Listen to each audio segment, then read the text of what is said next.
chez Tatou Senti. Le parfum, vous aimez? Eh bien, chez Tatou Senti, le premier podcast parfum et olfactif, on ne parle que de ça. Et oui, on sent tout. On sent les matières premières, les parfums avec les parfumeurs créateurs, sans oublier les créateurs de marques de parfums. En un mot, on y parle parfum et tout ce qui s'y rattache. Je suis Bettina Ekroyd, votre hôte et experte parfum. Et je vous donne rendez-vous tous les mardis sur Tatou Senti pour un moment convivial avec un invité pour parler de ses passions, de son parcours, de son métier et bien sûr, parfum, odeur et souvenirs olfactifs. Bonjour et bienvenue sur Tatou Senti, le premier podcast parfum et olfactif. Aujourd'hui, c'est de chocolat que nous allons parler. Saviez-vous que le Français aime énormément le chocolat? D'ailleurs, il en consomme 7 kilos par an, ce qui place le pays au 5e rang des plus grands consommateurs dans le monde. Néanmoins, il y a chocolat et chocolat. Alors, je vous emmène à la Maison du Chocolat pour rencontrer son chef, Nicolas Cloizeau. Mais au fait, qui est Nicolas Cloizeau? Un Breton, heureux, vrai, un artiste plein d'inventivité et d'espièglerie. Tout démarre dans les cuisines de son oncle, où il est attiré par le sucré. Et là, sa voie est toute tracée, il devient chocolatier et pâtissier. Ou plus exactement, pâtissier et chocolatier. Direction Paris, une première fois pour son service militaire, et retour à la capitale à nouveau pour rentrer à la Maison du Chocolat il y a 23 ans. De Robert Lynx, le fondateur de la maison, il garde son sens du détail et sa faculté à obtenir un équilibre des goûts. Mais aujourd'hui, Nicolas aime bousculer, faire découvrir de nouvelles textures ou mettre en place des collaborations amusantes et décalées. Et quand il n'est pas dans son laboratoire ou au fond de son jardin pour créer une nouvelle recette, Nicolas part à la rencontre des planteurs de cacao. Alors, avis aux croqueurs de chocolat? Ayez vos papilles en alerte. Bonjour Nicolas. Bonjour Bettina. Alors, l'actualité à la Maison du Chocolat, ce sont de nouvelles tablettes de chocolat qui viennent quelque temps après des premières tablettes qui, je crois, ont remporté un grand succès, qui étaient amusantes et variées. Donc, pouvez-vous nous parler de ces 6 nouvelles tablettes?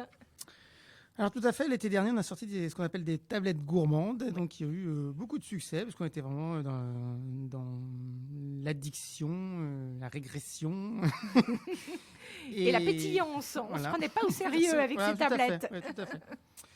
Et maintenant, voilà, on revient un petit peu plus aux fondamentaux, en cette période de fin d'année, où il fait un petit peu plus froid. Donc on va retrouver ce qu'on va appeler des pures origines, enfin du chocolat vraiment dans son état, voilà, en tant que chocolat puriste, on va dire. Et donc, du coup, vous avez 6 tablettes. Donc, j'ai souhaité diviser cette collection en 2. Donc, la première partie, donc, vous allez retrouver 3 tablettes qui sont plutôt ce qu'on va appeler des assemblages. On va plutôt chercher en termes de dégustation, plutôt de l'équilibre de goût. Oui. On va plutôt parler de douceur, de rondeur, d'équilibre. Et puis, les 3 autres tablettes où là, je vais vous faire voyager à travers ce qu'on va plutôt appeler des pures origines, où là, on va mettre en avant donc un pays, une typicité aromatique, titiller un peu nos papilles. Alors, quels sont justement dans les pures origines ces pays que vous avez souhaité mettre en avant et pourquoi? Tout d'abord, le Mexique. Alors, le Mexique, puisque c'est un cacao qui n'a jamais été utilisé à la Maison du Chocolat. Voilà. D'accord. C'est donc une maison qui a première. 43 ans et qui n'a jamais utilisé de cacao du Mexique. Donc voilà, c'est fait. C'est un cacao 70% qui a plutôt des notes grillées, des notes de fruits secs un peu grillées. Et on finit vraiment sur une belle amertume chocolatée. Alors ensuite, on va s'envoler plutôt du côté du Brésil. Sur le Brésil, on va être sur une plantation qui est au sud de Salvador de Bahia, un petit village qui s'appelle Ilhus, sur un cacao qui est plutôt fruité avec des notes épicées. On terminera avec Madagascar, donc sur la plantation qui s'appelle la plantation Millau. Une plantation avec qui on travaille depuis toujours, puisque Robert Lynx travaillait déjà avec cette plantation-là. Une plantation qui travaille avec Valrhona. Voilà, tout à fait. Alors, c'est vrai que mon travail de sélection de cacao, en tout cas, je le fais via Valrhona, donc qui me met à disposition ce qu'on appelle des sourceurs. Donc, c'est-à-dire ce sont des agronomes de formation et qui vont me chercher des fèves de cacao donc qui ont des goûts bien précis. C'est pour ça que je vous dis, on va passer tantôt des notes grillées aux notes fruitées, et là, sur Madagascar, on va plutôt sur des notes acidulées. D'accord. Vous voulez dire qu'en fait, il y a un sourceur chez Valrhona qui est dédié à la maison du chocolat, ou il y en a plusieurs? Alors, il me semble qu'ils sont 4. Il y a 4 sourceurs chez Valrhona, et donc il y en a un qui est dédié à la maison du chocolat, mais qui n'est pas dédié à plein temps, en tout cas. Mais bon, on fait partie en tout cas de. Je crois que vous me racontiez que c'est quelque chose d'historique, que ça remonte à Robert Lynx, qui avait déjà cette affinité avec Valrhona.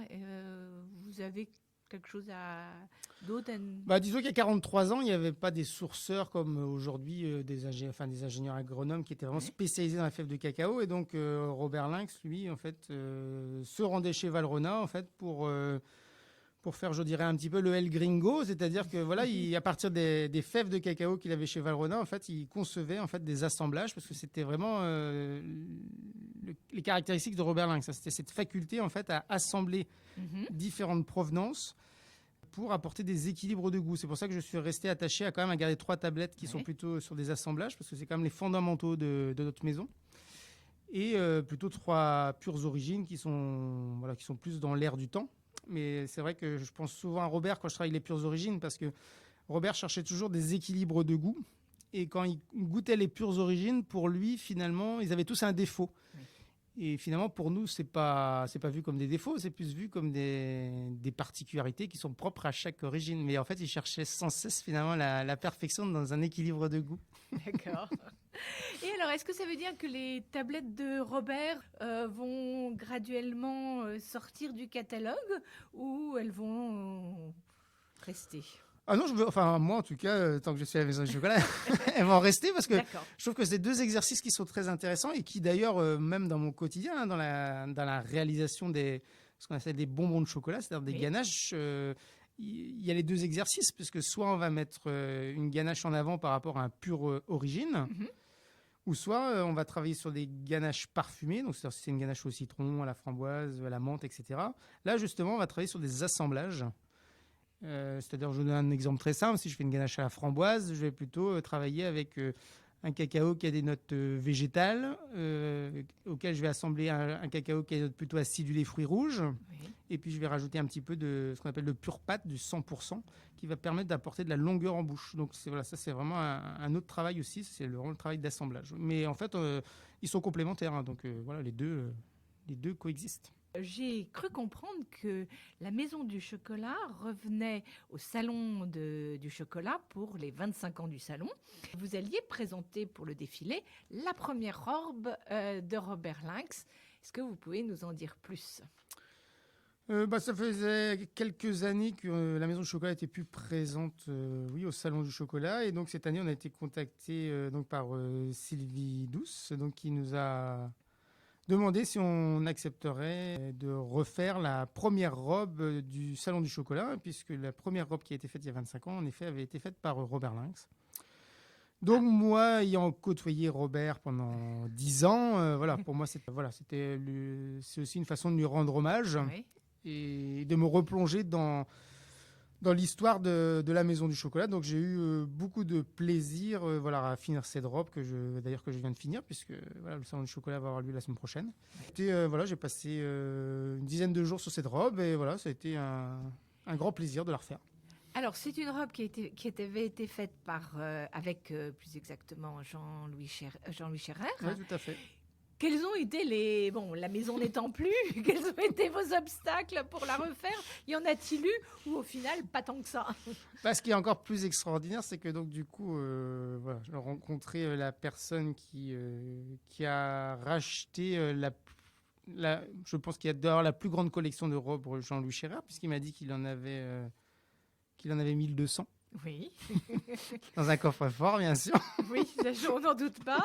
Que donc, du coup, il n'y avait plus d'atelier de couture et donc plus de couturière. Donc, du coup, voilà. Et il m'a proposé d'en choisir une, en tout cas, qui soit le plus proche possible que celle qui avait été faite il y a 25 ans. Et donc, à partir de cette robe, voilà, je vais la chocolater, mais en tout cas, voilà, c'est un original. D'accord, ok. Ouais. Est-ce que vous allez présenter des choses en particulier? Oui, vous allez vous présenter vos tablettes ou d'autres choses pendant ce salon du chocolat? Alors, non, par contre, il n'y aura pas de stand. On est vraiment présent juste à travers la Ah. robe. D'accord. Alors maintenant, je vous invite à me suivre dans cette balade gustative et olfactive et sensorielle avec Nicolas Cloizeau pour apprendre à mieux le connaître. Donc place à la note découverte. Donc quels sont vos souvenirs olfactifs les plus forts? J'en ai un qui me vient tout de suite. C'est ma maman qui déposait des carrés de chocolat sur une baguette de pain et qui le passait au four. Oui. J'ai à tout jamais cette odeur de pain grillé et de chocolat chaud qui sort du four. Voilà. Donc c'est votre ADN, c'était Voilà, déjà ça, marqué. voilà, ouais, ça m'a marqué. Oui. Quel serait, avec ce souvenir, il est à la fois olfactif et gustatif, Oui, les deux. mais est-ce que vous auriez un autre souvenir gustatif fort? Parce qu'en plus, je crois que la cuisine a toujours fait partie de votre environnement. Alors, oui, j'ai grandi dans le milieu de la gastronomie. Moi, j'ai comme un plat fétiche, mais qui est très simple, hein, c'est les fruits de mer, puisque je suis breton. Donc, moi, toutes ces sensations marines, iodées, voilà, c'est quelque chose qui me parle beaucoup, en tout cas. Oui. Donc, ce serait ces odeurs et ce goût de la mer Oui, qui tout à fait. serait... Oui, ce qui me manque beaucoup quand je suis à Paris, d'ailleurs. Oui, mais alors est-ce que c'est pour ça que vous avez fait, je crois, en 2013, pour la collection salée, chocolat caviar? Alors, j'ai fait un chocolat caviar avec Armen Petrosian. Alors, ça, c'était en dehors du coffret salé. Oui. Mais c'est vrai que le coffret caviar, le début de son histoire, c'est quand même les algues, parce que ça fait des années que je travaille sur... Un chocolat aux algues. Voilà, tout à fait. Je ne désespère pas, j'ai pas encore trouvé, mais je sais que les notes iodées dans le chocolat fonctionnent. Et donc voilà, c'est comme de multi-projets où on démarre, on les laisse reposer, on les reprend. Et donc ce chocolat aux algues, voilà, je l'avais laissé un petit peu reposer parce que ça ne me convenait pas. Et un jour, j'ai fait la rencontre d'Armen Petrosian qui m'a parlé de son caviar et de ses notes iodées. Et donc ça m'a fait un électrochoc à ce moment-là quand il m'a Oui. parlé des notes iodées. Et donc du coup, je lui ai proposé de travailler sur le caviar dans le chocolat. Et paradoxalement, ça a fonctionné tout de suite. Oui. Et donc ça a donné naissance, oui, à une ganache au caviar qui avait... Bon, après, comme tout parfum assez particulier, voilà, avait ses adeptes. Hein. On avait des personnes qui venaient acheter le coffret tous les jours, et puis vous aviez d'autres personnes qui vous disaient que c'était juste pas possible. Donc... Mais avec ce genre d'accord, voilà. On a les gens qui adorent tout de suite, ou l'inverse. Je pense que c'est comme dans le parfum. Oui. Ça crée au moins, ça crée une réaction. Donc voilà. déjà... Et en ça, c'est intéressant. Justement, ça m'a bousculé aussi dans mes décisions. En fait, j'ai pris conscience aussi à travers ça que la maison du chocolat avait besoin de ça. Oui. Que c'était bien de travailler sur des accords qui soient équilibrés et consensuels, mais c'est bien aussi d'oser bousculer un peu les choses et tant qu'à dire, finalement, voilà, vous aimez pas, vous avez le droit de pas aimer, mais après, il y a d'autres personnes qui aiment, oui. Ouais, tout à fait. Absolument. Alors, racontez-nous, comment est-ce que vous avez choisi d'abord ce métier de pâtissier, puis ensuite de chocolatier? Comment ça s'est progressivement fait? Alors moi j'ai démarré je dis toujours les cuisines de mon oncle. J'ai un oncle qui était restaurateur et après voilà, entre les entrées, les plats et les desserts, j'ai pas forcément d'explication à ça. J'ai plus été attiré en tout cas par les desserts que par les entrées et les plats. Oui. Donc ce qui fait que naturellement moi la question s'est jamais posée de ce que je vais faire comme métier. Hein. Je suis naturellement allé vers une formation de pâtissier. Donc j'ai fait ma formation de pâtissier et à l'issue de ma formation de pâtissier, finalement, le chocolat dans le travail de pâtissier est une matière première parmi les autres. Oui. Et donc à l'issue de ma formation de pâtissier, finalement, je me suis dit, ça serait bien de creuser un petit peu cette piste de chocolat parce que finalement, j'avais le sentiment que voilà, j'avais juste survolé cette matière première et qu'il y avait certainement plein de choses à faire. Voilà, c'est suite à ça que finalement, je suis rentré dans le monde du chocolat, voilà, et que voilà, j'ai découvert finalement tout ce qui était possible de faire avec le chocolat. Tout à fait. Et est-ce que chez votre oncle, il y avait un dessert que vous aimiez particulièrement? Oh, c'était des desserts très simples. C'était, Oui, mais c'est quelquefois les meilleurs. Oui, c'était, j'allais dire la tarte tatin, la tarte aux pommes, le fondant au chocolat. Voilà, c'était les grands classiques. D'accord. Je crois qu'une fois votre CAP et votre brevet pâtissier, chocolatier, confiserie en poche, vous avez fait votre service militaire en tant que pâtissier au mess des officiers. Donc, quels sont les souvenirs que vous en gardez et qu'est-ce que vous leur faisiez? Est-ce que vous avez une anecdote amusante? Bah alors moi, le service militaire, c'est le Breton qui monte à Paris. Hein. Moi, j'avais jamais mis les pieds à Paris, donc La voilà. découverte de la capitale? J'ai débarqué à Reuilly Diderot, dans le 12e. Ça a été pour moi l'occasion de découvrir Paris, parce qu'en plus, en tant que militaire, on a tous les musées gratuits, donc j'en ai profité pour faire tous les musées, Ouais. tout ce qui était possible de faire, en tout cas pendant mon service militaire. Et puis sinon, au mess des officiers, j'ai découvert une recette de la tarte au chocolat de Joël Robuchon. Oui. Le chef pâtissier, en fait, à l'époque, faisait la tarte au chocolat de Joël Robuchon. Enfin, ça m'a marqué parce que pour moi, une tarte au chocolat, c'était un fond de pâte et dans lequel on venait couler une ganache. Mhm. Alors que là, en fait, la recette de Joël Robuchon, en fait, c'était de rajouter des jaunes d'œufs dans la ganache. Mhm. Et donc de couler cette ganache dans le fond de tarte et après de le repasser au four. Le fait d'avoir ça, en fait, on a vraiment une tarte qui est très brillante et une texture qui est très fondante. Et ça, c'est quelque chose qui m'a marqué, cette tarte au chocolat de Joël Robuchon lors de mon service militaire. D'accord. Parmi les nombreuses personnes que vous avez pu rencontrer, quelles sont celles ou qu'est-ce que vous avez retenu et qui vous sert encore aujourd'hui dans ce qu'elles vous ont transmis, ce qu'elles vous ont apprises? Tout au long de sa vie, je pense qu'on rencontre des gens, je dis toujours, tout au long de sa vie, oui, on rencontre des personnalités différentes qui finalement nous façonnent et font ce qu'on est aujourd'hui. Hein. Mhm. Alors si on part du début, je dirais déjà mes parents, Oui. parce que voilà, mes grands-parents paternels aussi, puisque j'ai des grands-parents paternels qui étaient grands résistants. Mhm. Donc voilà, j'ai grandi dans je sais pas comment dire, dans cet esprit en tout cas Oui. Oui. d'aide, de solidarité, d'altruisme. Enfin bon, tout ça, c'est ce qui me caractérise. Ensuite, je dirais mes maîtres d'apprentissage, parce que je suis quand même quelqu'un qui a eu la chance d'avoir des maîtres d'apprentissage qui étaient très soucieux, en tout cas, de transmettre. Ouais, Oui. c'était vraiment que ce soit au niveau de mon CAP, au niveau de mon brevet de maîtrise, j'étais vraiment avec des maîtres d'apprentissage qui étaient vraiment dans la transmission. Donc, du coup, ça a très très bien fonctionné. Et puis après, j'ai eu la chance de rencontrer Robert Lynx et donc son fils spirituel qui donc s'appelle Pascal Legac, qui aujourd'hui est chocolatier à Saint-Germain-en-Laye. En l'occurrence, c'est vrai que Robert, moi, m'a fait plus. Robert, il m'a affiné en fait dans ce que j'étais. Oui. Finalement. Je pense que j'avais les bonnes bases, et maintenant il y avait besoin d'apporter un petit peu de finesse et d'élégance à tout ça. Et je pense que c'est ce que Robert m'a apporté. Voilà, j'ai un souvenir de lui où je pense que j'aurais jamais eu l'idée de faire ça, et je pense qu'il a très bien fait. Un jour, il m'a invité à son appartement. Son appartement était juste derrière l'église de Saint-Augustin à Paris. Il fait visiter son appartement et à chaque fois qu'on passait de pièce en pièce, finalement, il me montrait tous les détails parce qu'il avait fait faire chaque pièce par un architecte. Et j'avais trouvé ça assez étonnant à l'époque qu'il me fasse visiter son appartement pour me montrer comment il avait fait les moulures, comment il avait fait les portes, comment il avait fait les tiroirs. Et finalement, j'ai pris au fur et à mesure du temps conscience, en fait, tout ça, de ce souci du détail qu'il avait apporté à chaque chose, et que ce souci du détail, en fait, c'est de l'apporter aussi au quotidien dans son travail. Et il me disait toujours, d'ailleurs, tout ce qui n'est pas très bon est mauvais. Donc c'est pour vous dire un petit peu le niveau, le niveau, comment il était élevé. Donc c'est tous ces gens-là finalement qui font que je suis aujourd'hui ce que je suis, oui. Est-ce que vous rêviez de rentrer à la maison du chocolat ou après ça a été un concours de circonstances? Ouais, tout à fait. C'était plutôt un concours de circonstances. Donc je suis rentré dans mon service militaire à Paris.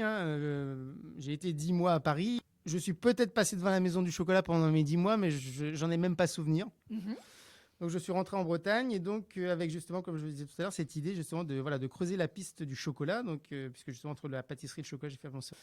Donc en rentrant du service militaire, je me dis, Nicolas, tu creuses la piste du chocolat. Donc je vais voir le chocolatier le plus réputé en Bretagne, à côté de chez mes parents. Et le chocolatier en question, en fait, n'avait pas de poste à pourvoir. Qui me dit, Nicolas, il me dit, moi j'ai pas de poste à pourvoir, mais par contre, si tu es prêt à retourner à Paris, faut écrire à la Maison du Chocolat. Moi, je ne savais pas qui c'était la Maison du Chocolat, aucune idée.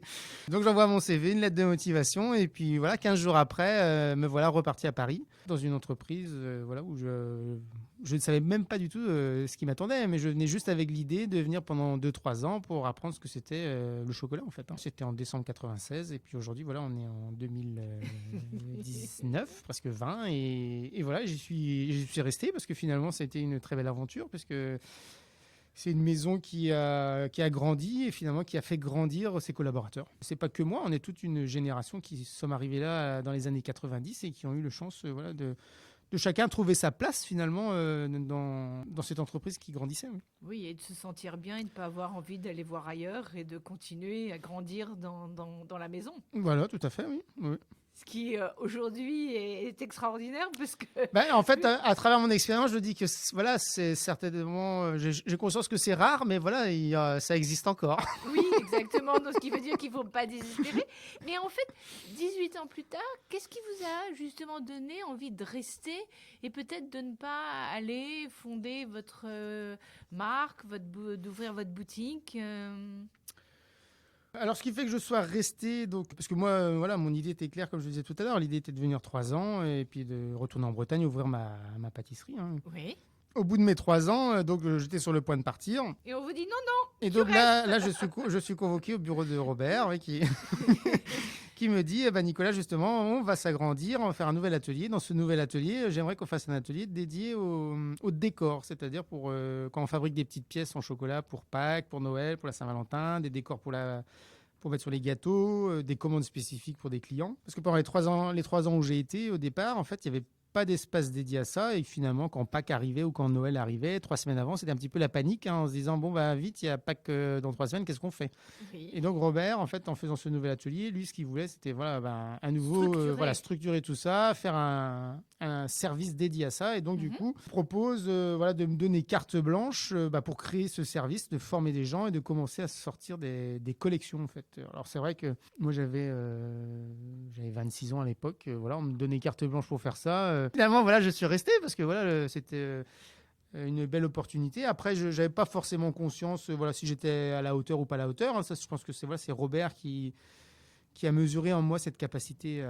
Oui, qui a perçu vos talents. Voilà, c'est ça. Oui, je reconnais parce que je vois bien aujourd'hui. Aujourd'hui, moi, c'est mon travail aujourd'hui aussi au sein des équipes de former aussi. Oui, et de trouver des personnes qui ont des capacités en termes de création. Oui. Après, c'est vrai il faut certaines qualités, on va dire, pour travailler dans le domaine de la création. Il faut aussi avoir de la patience, avoir le fait de se remettre en cause. Donc tout ça, c'est pas non plus donné à tout le monde. Donc aujourd'hui, c'est vrai que j'ai cette capacité-là aussi à détecter ça. Mais c'est vrai que je pense qu'à l'époque, Robert, c'est ça, il avait détecté ça en moi, mais je n'avais pas forcément conscience. Donc j'ai mis cet atelier en place, j'ai formé une équipe. Qui est une équipe de combien de personnes aujourd'hui ? Donc vous avez 4 personnes au service décor. Alors là, dans la période de Noël, ça peut aller jusqu'à 7. Mais en tout cas, vous avez en général une moyenne de 4 personnes toute l'année qui travaillent sur les pièces artistiques. On y reviendra. En 2007, vous êtes devenu meilleur ouvrier de France chocolatier. En quoi consiste cette nomination et qu'est-ce qu'elle vous a apporté ? Alors le meilleur ouvrier de France, c'est un diplôme d'État. C'est le diplôme le plus élevé dans les métiers de l'artisanat. On va dire dans les métiers de l'artisanat, c'est vraiment la consécration. On est vraiment, en termes de diplôme, sur la marche la plus haute. La particularité de cet examen-là, ce que je trouve intéressant, c'est qu'on nous demande à la fois d'être capable de garder en fait des techniques anciennes qui ne sont plus forcément utilisées aujourd'hui, mais qui ne doivent pas partir aux oubliettes. Il faut quand même que, pour moi, on est aussi garant justement de ces techniques anciennes. Donc quand vous passez l'examen, on vous demande forcément à chaque fois quelque chose que vous avez certainement jamais fait. Et donc du coup, il y a toute cette remise en cause et ce travail à faire sur une technique oubliée. Je dis toujours que c'est le grand écart parce que finalement, on va vous demander à l'inverse, par contre, de nous dire vers où vous nous envoyez. Qu'est-ce que vous... Oui, et d'être plus créatif et le plus fou. Voilà, c'est ça. On va dire d'émerveiller finalement la profession parce que vous êtes quand même noté, on va dire, par l'élite de la profession. Donc pour pouvoir les bluffer, il faut aussi Essayez presque de les dépasser Voilà, faut en pousser le vision. curseur très loin. Ouais. D'accord. Et voilà, alors ce qu'on attend du meilleur ouvrier de France, en fait, c'est ça. Voilà, c'est à la fois la tradition, comme on pourrait dire, la tradition et la modernité. Ouais. Oui, Ouais. d'accord. C'était cet équilibre entre les deux. Ouais. C'est quelque chose qu'on prépare sur combien de temps? C'est un peu le travail de toute une vie. Bah, Et c'est ce tout que d'un je coup, on dis. a un examen, on passe l'examen. Je dis toujours en fait que c'est de sublimer son expérience acquise en fait. D'accord. Et je pense que je dis toujours aux personnes qui veulent passer ce concours-là, c'est que le jour où ils s'inscrivent au concours, c'est pas ce jour-là qu'il faut qu'ils créent le super produit pour bluffer le jury. Oui. Le jour où ils s'inscrivent, ils ont déjà le super produit pour bluffer le jury parce que justement, on va forcément leur demander des techniques anciennes. Et donc, il va falloir qu'ils travaillent sur ces techniques-là. Donc, s'ils n'ont déjà pas le produit extraordinaire et qu'ils n'ont pas la technique ancienne, C'est pas la peine. c'est un peu compliqué. C'est pour ça que je dis toujours, le moment où on choisit d'y aller, c'est qu'on a le sentiment que voilà, on est prêt, mais après, il faut juste sublimer ce qu'on sait faire, en fait. Et pas forcément faire ce qu'on ne sait pas faire, hein, parce que, comme je dis, je ne sais pas forcément tout faire. Après, c'est peut-être un petit peu comme le bac. Hein. Il suffit juste qu'on n'a pas été interrogé ce jour-là sur... voilà. Sur le Non, sujet. je dis toujours, je suis pas je suis pas un sculpteur dans le chocolat. Non. Mais ça ne nous empêche pas d'être meilleur ouvrier de France pour autant. On peut avoir des dons pour autre chose. Mhm. Voilà. Alors, partons un instant faire un voyage, donc justement au cœur de la matière. Donc, hormis le chocolat, je vous ai demandé de m'apporter un de vos ingrédients préférés et de nous expliquer quel est-il et pourquoi. Alors je voulais apporter, Bettina, je vais vous le faire sentir. Vous allez me D'accord. dire ce que c'est. Je On va pense que vous allez trouver tout de suite ce que c'est. On va jouer à la devinette. Et comme ça, visuellement, vous savez ce que c'est? C'est une poudre, Ouais. c'est très fin, c'est granuleux. Alors, en tout cas, ça fait saliver. C'est un agrume. Je me demande si c'est pas... Je vais goûter. Oula. Ah oui, non. Non, alors là, ça donne rien. Bon, je vais être honnête. En fait, Alors, je donne ma langue alors au j'ai chat. choisi ce produit-là parce que justement, par rapport Mais c'est intriguant. Alors, par rapport à ce que vous faites, c'est un ingrédient qui aujourd'hui est utilisé, je pense, à 95% dans la parfumerie Oui, et très peu dans la gastronomie. d'accord. Donc, non, ça vous dit toujours toujours pas. rien. Je donne ma langue. Donc, en fait, c'est du bourgeon de cassis. D'accord. Ah.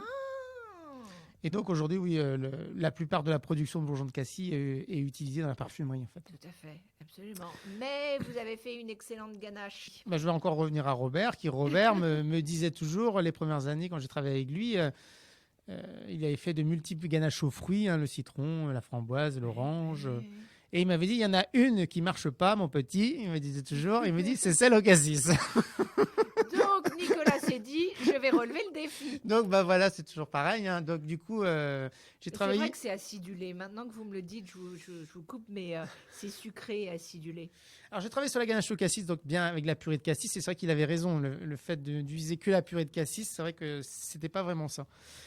Et bon, moi, j'ai une partie de... Mon papa est bourguignon et Oui. mon épouse est bourguignonne aussi. Et donc, au fil de mes rencontres avec les producteurs de cassis, je suis tombé donc, sur une productrice d'ailleurs, qui s'appelle Emmanuelle Bayard à Merseuil en Bourgogne. Donc, que j'ai rencontré. Et quand je lui ai parlé de mes problèmes de ganache au cassis, elle me dit, mais Nicolas, elle dit, moi, en plus de mes grains de cassis, je fais du bourgeon de cassis. Alors, moi, j'en avais jamais entendu parler, hein. Et donc là, elle m'explique voilà, que c'était pour la parfumerie. Donc, ce sont les premiers bourgeons qui poussent sur les cassissiers, sur les rameaux des cassissiers, donc en début d'année, au mois de janvier. Donc, ils récoltent en fait ces petits bourgeons. Et donc, ensuite, ils vont les broyer, donc ce qu'on appelle, nous, dans notre jargon, du poivre de cassis. Parce que vous avez certains cuisiniers, d'ailleurs, souvent d'ailleurs en Bourgogne, hein, qui vont venir sur des viandes grillées, comme ça, parfumées. Saupoudrées. Voilà, tout à fait. Et donc, du coup, elle me dit, bah, Nicolas, faut essayer ça en plus de la purée de cassis. Et donc, du coup, dans la ganache, voilà, je fais aujourd'hui infuser du bourgeon de cassis dans la crème. Je le filtre Oui. et après, je rajoute ma purée de cassis. Et là, ce qui est très intéressant dans la dégustation, du coup, et du coup, là, ça marche, c'est que vous avez les notes très florales du cassis en début de bouche et après, vous basculez sur les notes très fruitées. Et donc, du coup, voilà, ça a donné naissance à la ganache cassis qui au départ était un chocolat éphémère et qui a rencontré un très grand succès et qui aujourd'hui est devenu un grand classique de la maison du chocolat. Hein. Oui, parce que le bourgeon vient booster, vient relever. Tout à fait. Parce qu'en fait, quand on y pense, il y a tout dans ce bourgeon. Ah bah oui, c'est un concentré C'est d'arômes voilà, extraordinaire. voilà, Oui. Oui. Et d'ailleurs, on l'utilise pour la santé, ça s'appelle la gémothérapie, et on utilise ce bourgeon de cassis. Poursuivons donc avec la note création et créativité. Qu'est-ce qu'il vous faut pour créer une nouvelle recette ? Mes recettes sont issues beaucoup d'échanges. Alors d'échanges, ça peut être des échanges avec mon équipe, des échanges avec des producteurs. Moi, j'ai des coffrets qui sont nés juste par la rencontre d'un producteur qui me présentait des produits. Hein. Moi, je dis aujourd'hui, c'est vrai que pour créer des chocolats, tout est source d'inspiration. Hein. J'ai fait un coffret de chocolat sur les jardins de Paris. Voilà, quand je vous disais tout à l'heure, voilà, je rencontre Armène Petrosian qui me parle des notes iodées du caviar. Voilà, ça. Tout est prétexte. Après, je dis toujours que c'est le plus difficile. Alors ça, c'est Robert aussi. Hein. C'est surtout, je pense que tout est possible avec le chocolat. La difficulté, c'est l'équilibre de goût, en fait. Oui. Et c'est vrai que ce que je peux goûter en général, c'est ça. Le problème, c'est souvent la question d'équilibre. Les produits sont pas mauvais. C'est juste qu'ils sont. Le problème, c'est ça. C'est plus qu'ils sont mal équilibrés. Et c'est vrai que quand on commence à ajouter des choses qui sont quelquefois un petit peu hors du sérail de la gastronomie, ça peut effectivement être tout mauvais, tout bon ou tout mauvais, et qu'effectivement là-dessus vous êtes assez fort. Non, je parle en tant que fan. C'est toujours déroutant pour une partie des consommateurs. Oui. Oui, mais ce que je trouve qui est intéressant, c'est que d'abord, où vous la mettez dans la ganache, où il y a ces petites couches rectifiées. On va parler de bicouche. Oui, de bicouche, oui. Dans lequel là, la saveur rentre. Et à ce moment-là, au niveau de la mâche et du croquant, ces saveurs arrivent chacune de leur côté pour en même temps se marier. Ça va permettre davantage de séquencer le goût, en fait, Exactement. Le fait de faire ça, tout à fait. Oui, tout à fait. Ou autrement, je vais vous révéler une expérience que j'ai faite, la dernière présentation de presse coffret de la Saint-Valentin, où j'ai trouvé qu'effectivement, en fait, vos chocolats il y a une telle subtilité qu'il faut presque les déguster en silence, et qu'en fait, les choses arrivent vraiment petit à petit et qu'on découvre. Si on parle trop, on va penser à autre chose et on va pas goûter, et qu'il y a vraiment cette longueur en bouche. Donc ça, pour moi, ça a été vraiment une jolie révélation. C'est tout le travail, voilà, de ce qu'on disait tout à l'heure, sur le travail des assemblages de chocolat pour pouvoir justement séquencer le goût. Ouais. Y a-t-il une heure à laquelle les idées vous viennent en dehors de ces échanges, où il y a des tilts? Et est-ce que vous avez des petits carnets sur lesquels vous notez? Alors moi, j'ai de nombreux petits carnets, voilà, que je laisserai aux personnes qui passeront derrière moi pour que ça leur serve.